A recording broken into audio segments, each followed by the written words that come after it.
ಹಾಗಲ್ಲವೋ ಗ್ರಹಾಚಾರ್ಯ ಮತ್ತೊಂದು ಹೊಟ್ಟೆ ಕುರ್ಮ ರಥವರ್ಮ ಇನ್ನೊಂದು ಹೊಸೊಂದೋ ಕಾಣಿ ಆದ್ರೆ ಆ ಕಡೆ ಊಟದ ವ್ಯವಸ್ಥೆ ಇದೆ. ಅಶ್ವತ್ಥಾಮ ಮಾಡಿ ಅವರು 3 ಜನ ಅವರೊಳಗೆ ಮಾತಾಡ್ತಲ್ಲ, ಅವರಲ್ಲಿ ಸಂದರ್ಶನವಲ್ಲ. ಅಲ್ಲ, ಆದ್ರೆ ಯಾರಲ್ಲಿ ಅವರ ಶಕ್ತಿ, ಅವರ ಕಣ್ಣಿನ ದೃಷ್ಟಿ ಆ ನೀರಲ್ಲಿದೆ. ನೀರಿನತ್ತ ಯಾರಿಗೂ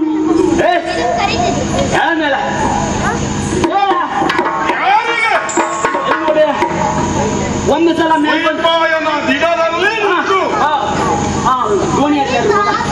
ಅಶ್ವತ್ಥಾಮ ಮಾಡಿ ಒಂದ್ಸಲ ಮೇಲ್ಬಂದ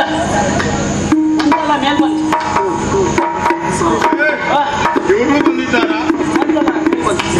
ಅಪ್ಪಣೆಯನ್ನು ಕೊಡಿ. ನೀರಿಂದ ಯಾವುದೋ ನೀರಿನಲ್ಲಿ ಸಂಚರಿಸಿರುವಂತ ಮತ್ಸ್ಯವಿರಬಹುದೇ ಅಂತೇಳಿ ಎನ್ಸ್ಕೊಂಡೆ. ಅದು ಅಲ್ಲ. ಸಾಕು ನಿಮ್ನೆಲ್ಲ ನಂಬಿ ಸಾಕು. ಆ ದ್ರೋಣಾಚಾರ್ಯ ನಂಬಿದೆ. ಅವ್ರು ನಾನು ಹಾಗೆ ಮಾಡ್ತೇನೆ ಹೀಗೆ ಮಾಡ್ತೇನೆ ಅಂದ್ರೆ ಅವ್ರು ನೆಟ್ಟಿದ್ದು. ಆ ನಂತರ ನಮ್ಮ ಅಜ್ಜ ಭೀಷ್ಮಾಚಾರ್ಯ ನಂಬಿದೆ. ಅವರು ಶಿರ್ಷಿಯಂಗೆ ಹೋಗಿ ಮಲಗಿದೆ. ಸರಸೆಯಲ್ಲಿ ಮಲಗಿದ್ದಾರೆ. ಯಾರ್ಯಾರ ಶಬ್ದ ಎಲ್ಲೆಲ್ಲಿ ಉಪಯೋಗಿಸ್ತಾ ಇದೆಯೋ ಅವ್ನು ಹೇಳ್ತಾ ಇದ್ದವಡೆ, ನೀವು ಆದಷ್ಟು ಬೇಗ ಇಲ್ಲಿಂದ ಜಾಗ ಖಾಲಿ ಮಾಡಿ. ಆ ಭೀಮರಾಯನಿಗೆ ಗೊತ್ತಾದ್ರು ಒಳಗೆ ಇಲ್ಲಿಂದ ಜಾಗ ಖಾಲಿ ಮಾಡಿ ಅಂತಿದ್ದವಡೆ. ಯಾರು ಹೇಳುತ್ತಾ ಇದ್ದಾರೆ? ಆನಂತರ ಗೊತ್ತಾಯ್ತವಡೆ, ನಿಮ್ಮ ಬದ್ಧ ವೈರಿ ಆ ಕೌರವೇಶ್ವರ ಆ ಸರೋವರದಲ್ಲಿ ಅಡಗಿದ್ದಾನೆ. ವೈರಿ ಕೌರವ ದ್ವೈಪಾಯನದಲ್ಲಿ ಅಡಗಿದ್ದಾನೆ.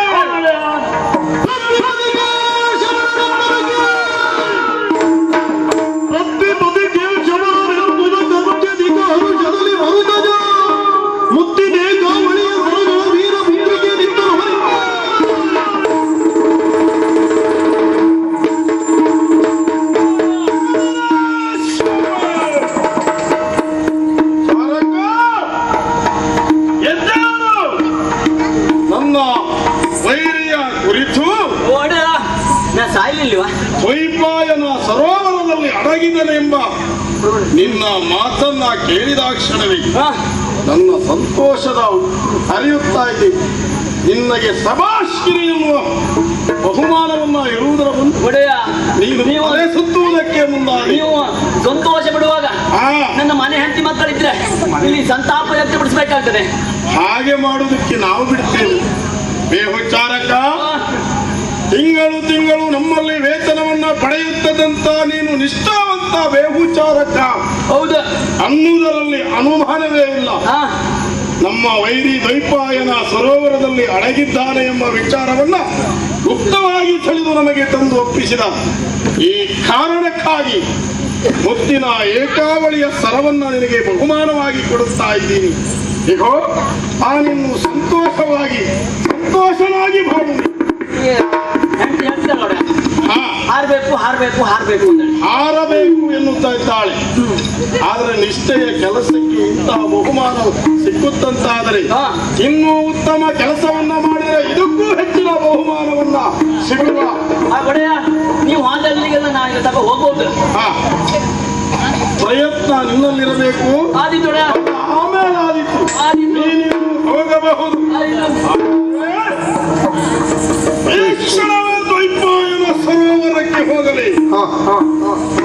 ವೈರಿ ಕೌರವನನ್ನ ಎಳೆ ತಂದು ಕೊಂದು ಮುಗಿಸಲಿ. ಒಂದು ವಿಚಾರವನ್ನ ಯೋಚಿಸುವಾಗ ನಮ್ಮಣ್ಣ ಧರ್ಮಜ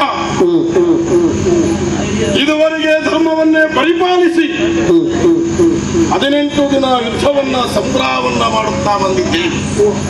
ಆದರೆ ಅಣ್ಣನ ಧರ್ಮಕ್ಕೆ ನಾನಿಂದು ಚ್ಯುತಿಯನ್ನ ತಂದು ಉಂಟು ಮಾಡಬಹುದೇ ಎಂಬ ಕಾರಣಕ್ಕಾಗಿ ಸ್ವಲ್ಪ ಯೋಚಿಸುತ್ತಾ ಇದ್ದೇನೆ.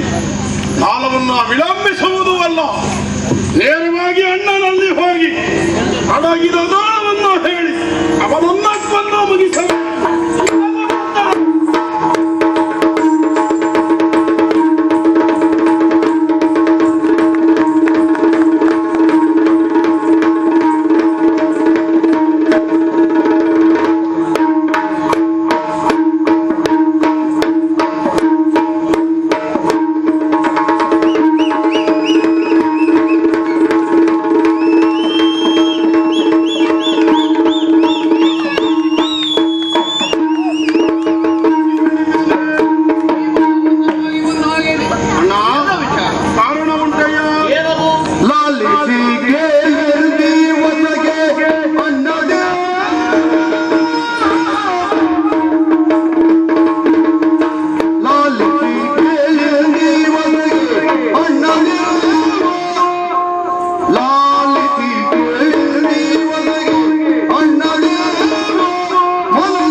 ಈ ಕುರಿತು ನಾವು ಐವರು ಚಿಂತಾಗ್ರಸ್ತರಾಗಿದ್ದೇವೆ.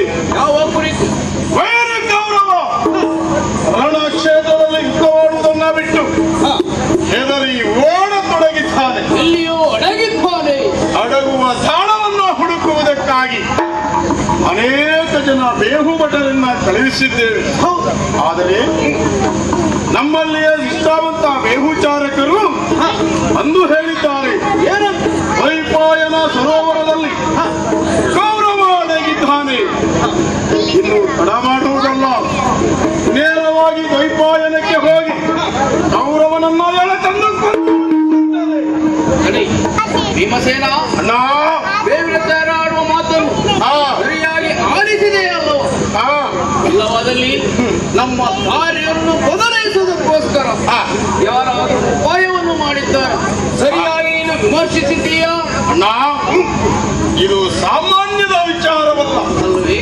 ಯಾವತ್ತು 10 ಬಾರಿಯನ್ನ ಯೋಚಿಸಿಯ ಈ ನಿರ್ಧಾರವನ್ನ ಕೈಗೊಂಡಿದ್ದೇನೆ.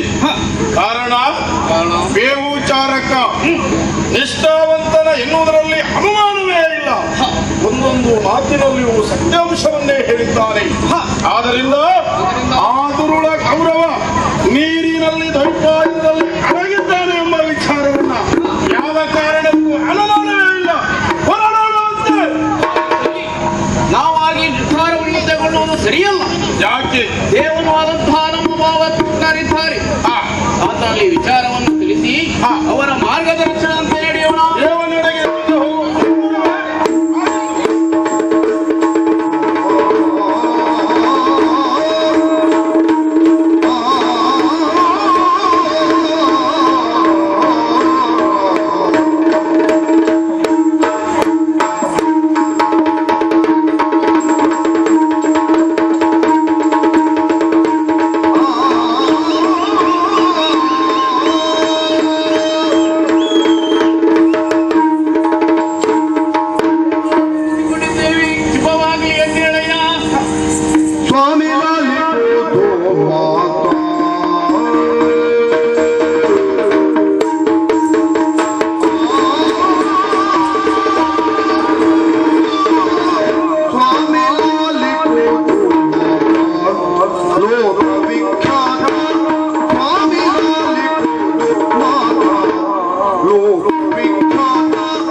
ಏನಯ್ಯ ಅಂತ ವಿಶೇಷ ಸ್ವಾಮಿ? ನಮ್ಮ ಶತ್ರುವಾದಂತಹ ಕೌರವ ವೈಭವನ ಸರೋವರದಲ್ಲಿ ಅಡಗಿ ಕುಳಿತಿದ್ದಾನಂತೆ. ಓಹೋ, ಇದುವರೆಗೆ ನಿನ್ನ ಬದ್ಧ ವೈರಿಯಾದಂತ ಸುಯೋಧನ ಎಲ್ಲಿ ಅಡಗಿದ್ದಾನೆ ಎನ್ನುವ ಹಾಗೆ ಕಳವಳಗೊಂಡವರು ನೀವು. ಹೌದು, ಇಂದು ದ್ವೈಪಾಯನ ಸರೋವರದಲ್ಲಿ ಅಡಗಿ ಕುಳಿತಿದ್ದಾನೆ ಎಂದಾದ ಮೇಲೆ ನೇರವಾಗಿ ತಮ್ಮಂದರೆಲ್ಲ ಸೇರಿಕೊಂಡು ಅಲ್ಲಿಗೆ ಹೋಗುವುದು ಬಿಟ್ಟು ಇಲ್ಲಿಗೆ ಯಾಕೆ ಬಂದಿರಯ್ಯ? ಸ್ವಾಮಿ, ನೀರಿನಲ್ಲಿ ಮುಳುಗಿದವ, ಹುಲ್ಲು ಕಡ್ಡಿ ಕಚ್ಚಿದವ, ಅಷ್ಟೇ ಅಲ್ಲ ರಣರಂಗಕ್ಕೆ ಬೆನ್ನು ಹಾಕಿದವನನ್ನು ಒದಿಸಬಾರದು, ಆತನೊಂದಿಗೆ ಸಮರ ತೋರಬಾರದು ಎಂಬುದಾಗಿ ಇದು ಧರ್ಮವೇ ಸ್ವಾಮಿ. ಧರ್ಮಜ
ಅಂತ ಸ್ಥಿತಿಯಲ್ಲಿರುವ ಕೌರವನನ್ನು ಒದಿಸುವುದು ಸರಿ, ಶಿಕ್ಷಿಸುವುದು ನನಗೆ ಧರ್ಮವಾದೀತೆ.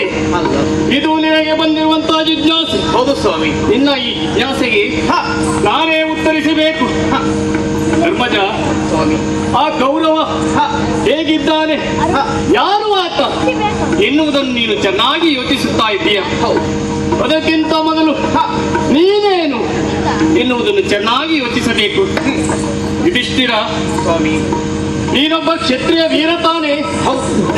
ಕ್ಷತ್ರಿಯ ವೀರನ ಅಂತ ನಿನಗೆ ಕರ್ತವ್ಯ ಎನ್ನುವುದೊಂದಿದೆ. ಆ ಕರ್ತವ್ಯವನ್ನು ನೀನು ಮಾಡಲೇಬೇಕು. ಶತಾತ್ರಾಯತೆ ಇತಿ ಕ್ಷತ್ರಿಯ. ನಿನ್ನನ್ನು ನಂಬಿದವರನ್ನು, ನಿನ್ನನ್ನು ಮೊರೆಹಕ್ಕವರನ್ನು, ಸಾತ್ವಿಕರನ್ನು ರಕ್ಷಣೆ ಮಾಡಿ ದುಷ್ಟರನ್ನು ವಧಿಸುವುದು ಕ್ಷತ್ರಿಯನಾದ ನಿನಗೆ ಕರ್ತವ್ಯ.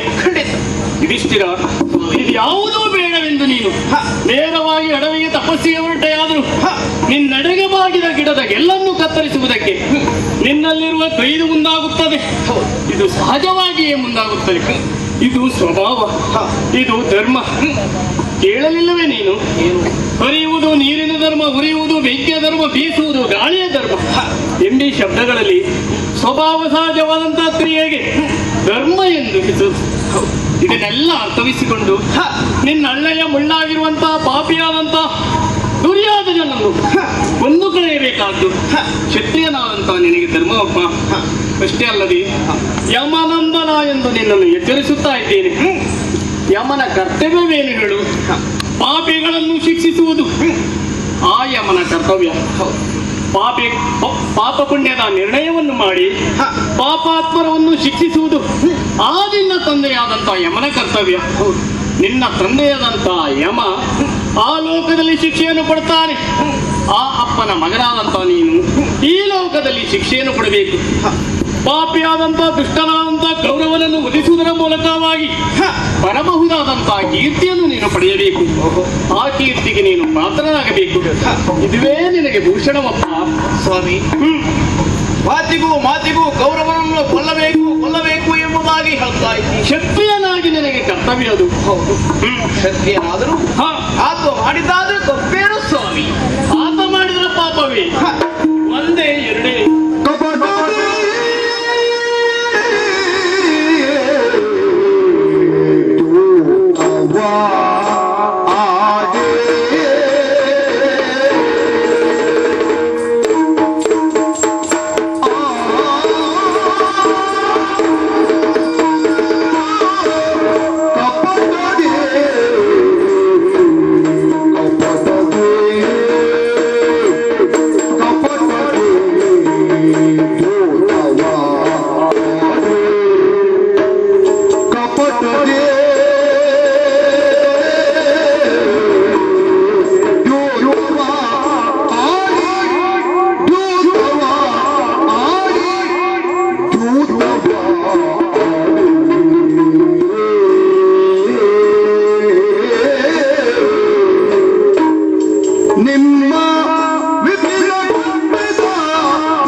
ಕೇಳುತ್ತಾ ಇದೆಯಾ? ಆತ ಮಾಡಿದ್ದಾದ್ರೂ ನ್ಯಾಯ. ಆತ ಮಾಡಿದ ಪಾಪವನ್ನು ಹೇಳುವುದಕ್ಕೆ ಹೊರಟರೆ ಈ 18 ದಿನ ಎನ್ನುವಂತಹದ್ದು ಅದು ಹೇಳುವುದರೊಳಗೆ ಕಳೆದು ಹೋಗ್ತದೆ. ಆದರೂ ನಿನಗೆ ನೆನಪಿಸುವುದಕ್ಕಾಗಿ ಒಂದೆರಡು ವಿಷಯ ಹೇಳ್ತೇನೆ. ಕಪಟತನದಿಂದ ದ್ಯೂತವನ್ನಾಡಿ ನಿಮ್ಮನ್ನು ಕಾಡಿಗೆ ಅಟ್ಟಿದಂತ ಪಾಪಿ ಆತ. ಅಷ್ಟೇ ಅಲ್ಲದೆ ವಾಸಿಸುವುದಕ್ಕೆ ಮನೆ, ಅರಮನೆ, ಹೊರಗಿನ ಮನೆಯನ್ನು ತೋರಿಸಿದ. ಅಲ್ಲಿ ನೀವು ವಾಸಿಸುವುದಕ್ಕೆ ಮುಂದಾದಾಗ ಅದಕ್ಕೆ ಬೆಂಕಿಯನ್ನಿಟ್ಟು ನಿಮ್ಮನ್ನು ಕೊಲ್ಲುವುದಕ್ಕೆ ಯತ್ನಿಸಿದಂತ ಪಾಪಿ ಅತ. ಇಷ್ಟೇ ಅಲ್ಲದೆ ನಿನ್ನ ತಮ್ಮನಾದಂತಹ ಭೀಮಸೇನ ಉಣ್ಣುವ ಅನ್ನಕ್ಕೆ ವಿಷವನ್ನು ಕೊಟ್ಟಂತ ಪಾಪಿ ಆತ.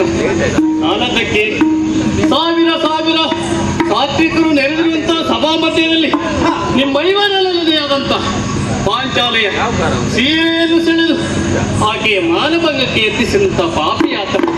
ಇಷ್ಟೆಲ್ಲ ಪಾಪ ಕಾರ್ಯಗಳನ್ನು ಮಾಡಿದ್ರೂ ಕೂಡ ಆತ ಮಾಡಿದ ಪಾಪ ಏನು ಎನ್ನುವುದಾಗಿ ಹೇಳ್ತಾ ಇದ್ದೀಯಲ್ಲ, ಏನು ಹೇಳು ನಿನಗೆ? ಸ್ವಾಮಿ ಧರ್ಮಜ, ಯೋಚಿಸು.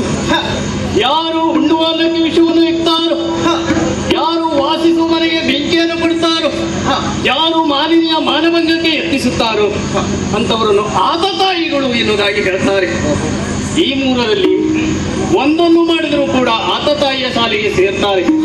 ಆದರೆ ಈ ಪಾಪಿಯಾದಂತ ದುರ್ಯೋಧನ ಈ ಮೂರನ್ನೂ ಮಾಡಿದವ ಆತ ಎಷ್ಟು ದೊಡ್ಡ ಆತತಾಯಿ ಎನ್ನುವುದಾಗಿ ಯೋಚಿಸಿ ಇದನ್ನೆಲ್ಲ ಅರ್ಥವಿಸಿಕೊಂಡು ನಿನ್ನ ಬದ್ಧ ವೈರಿಯಾದಂತ ಆ ಪಾಪಿ ದುರ್ಯೋಧನ ಎಲ್ಲೇ ಅಡಗಿರಲಿ ಆತನ್ನು ಕೊಂದು ಕಳೆಯುವುದು ಕ್ಷತ್ರಿಯನಾದ ನಿನಗೆ ಧರ್ಮವಪ್ಪ.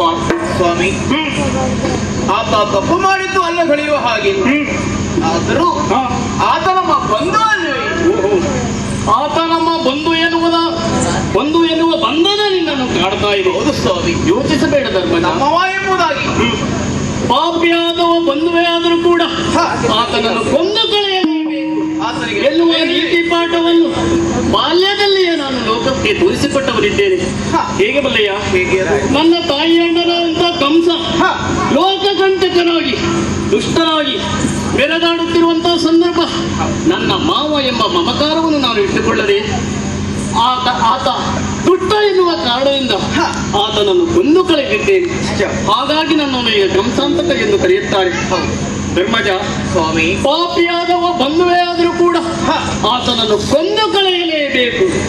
ಬಂಧುವಾದವ ಪಾಪಿಯಾದರೂ ಆತನು ಕೊಲ್ಲದೆ ಬಿಡಬಾರದು ಎನ್ನುವ ನೀತಿ ಪಾಠವನ್ನು ನಾನು ಈ ಹಿಂದೆ ಸಾರಿದ್ದೇನೆ. ಹಾಗಾಗಿ ಆ ಬಗ್ಗೆ ಯೋಚಿಸುವುದು ತರವಲ್ಲ.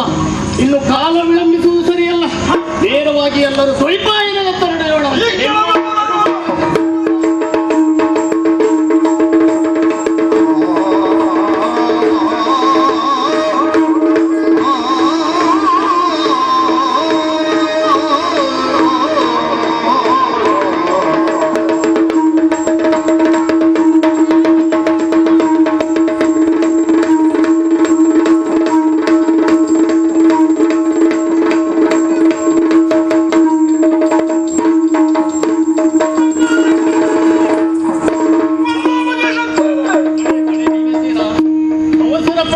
ಅವಸರ ಪಡಬೇಡ. ಇಲ್ಲಿಯೂ ಕಾಲಾವಕಾಶವೇ. ಅವಸರ ಸರಿಯಲ್ಲ. ನೀರಿನಲ್ಲಿ ಅಡಗಿ ಕುಳಿತಿದ್ದಾನೆ. ಆತನೇ ಮೇಲೆ ಕರೆದು ವಿಚಾರಿಸಬೇಕು. ಅವನನ್ನ ನೀರಿನಿಂದ ಕರೆದು ನಾವು ಎಬ್ಬಿಸಬೇಕು. ಆ ಪ್ರಯತ್ನ ಯಾರು ಮಾಡುತ್ತಾರೆ? ಬೇರೆ ಯಾರು ಬೇಡ.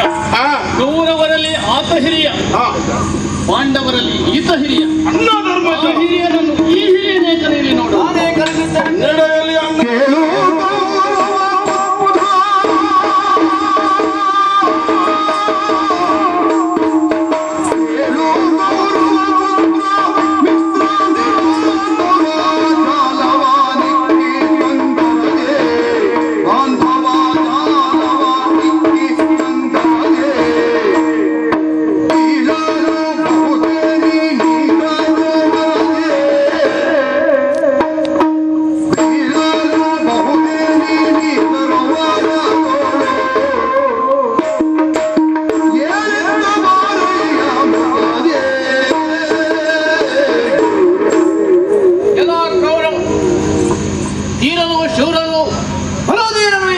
ಹೋಲಿಸಿಕೊಂಡವ ಇಂದು ನಮ್ಮೆಲ್ಲರಿಗೆ ಹೆದ್ದಾರಿ ದ್ವೈಪಾವನ ಸರೋವರದಲ್ಲಿ ಅಡಗಿ ಕುಳಿತುಕೊಂಡಿದ್ದೀಯ. ನಾಚಿಕೆಗೇಡಿನವ. ಮಾನ ಮರ್ಯಾದೆ ಎದ್ದಲ್ಲಿ ಧೀರನೋ ಚೂರನ ಅವಲಾದಲ್ಲಿ ಎದ್ದವ. ಅಣ್ಣ ಭೀಮಸೇನ, ಅಣ್ಣನ ಧರ್ಮಜನ ಮಾತು ಧರ್ಮಕ್ಕೆ ಆಗಿ ಹೋಯಿತು. ಕೌರವರಿಗೆ ನಿನ್ನ ಮಾತು ಸಾಕಾಗಲಿಕ್ಕಿಲ್ಲ. ತರಲಿಲ್ಲ ಮೇಲೆ ಇನ್ಯಾರು ಪ್ರಯತ್ನಿಸುತ್ತಾರೆ. ನಾನು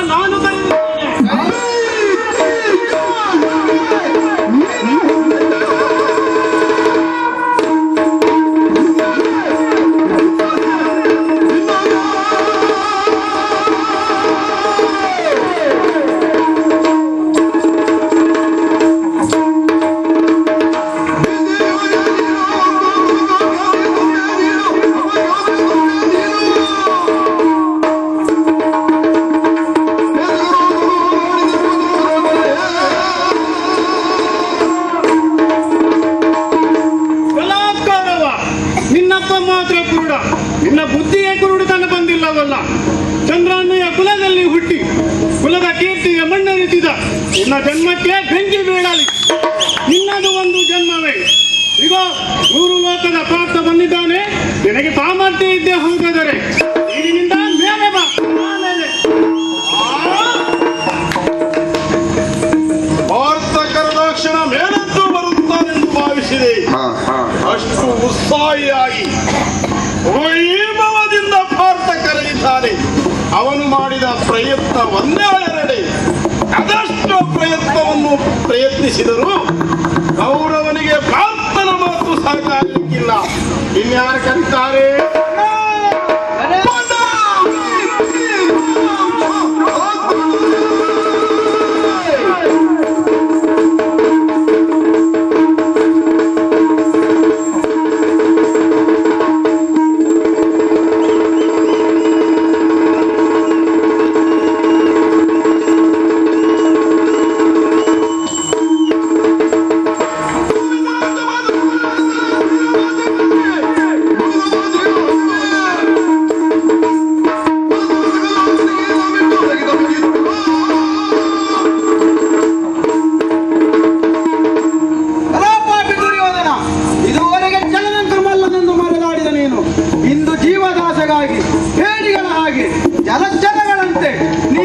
ಅಡಗಿಕೊಂಡಿರುವೆ.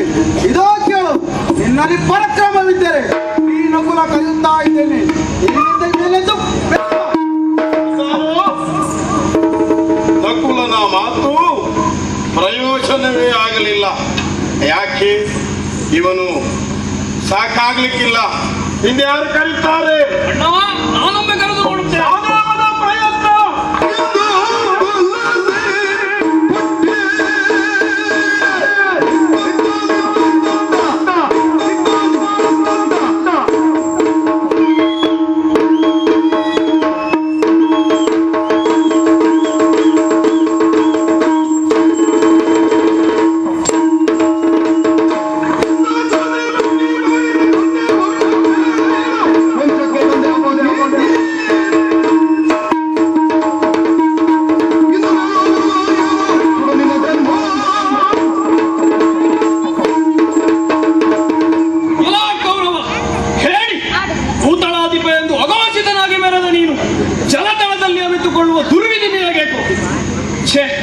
ನಿನ್ನಿಂದಾಗಿ ನಾವೆಲ್ಲ ಪ್ರಪಂಚ ಮುಖದಲ್ಲಿ ತಲೆ ತಗ್ಗಿಸುವಂತೆ ಮಾಡಿದೆ.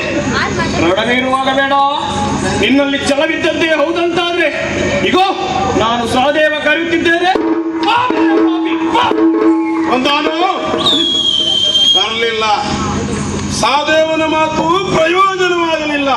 ದೇವ, ಇನ್ಯಾರು ಕರೀತಾರೆ? ನೀವು ಯಾರೂ ಕರೆದ್ರು ಆತ ಬರಲಿಲ್ಲ. ಯಾಕೆ? ನಾನೇ ಕರೆಯಲಿ ಎನ್ನುವುದಾಗಿ ಕರೆದರೆ ಬರಬಹುದು. ಯಾಕೆಂದ್ರೆ ನನಗೆ ಮೊದಲಿಂದಲೂ ಆತನ ಮೇಲೆ ದ್ವೇಷ. ಆತನಿಗೂ ಹಾಗೆ ನನ್ನ ಮೇಲೆ ಒಂದು ಕಣ್ಣುಂಟು. ನಾನು ಕರೆದರೆ ಬರ್ತಾನೆ. ಆದಿತ್ಯ ದೇವ, ನಿನ್ನ ಪ್ರಯತ್ನ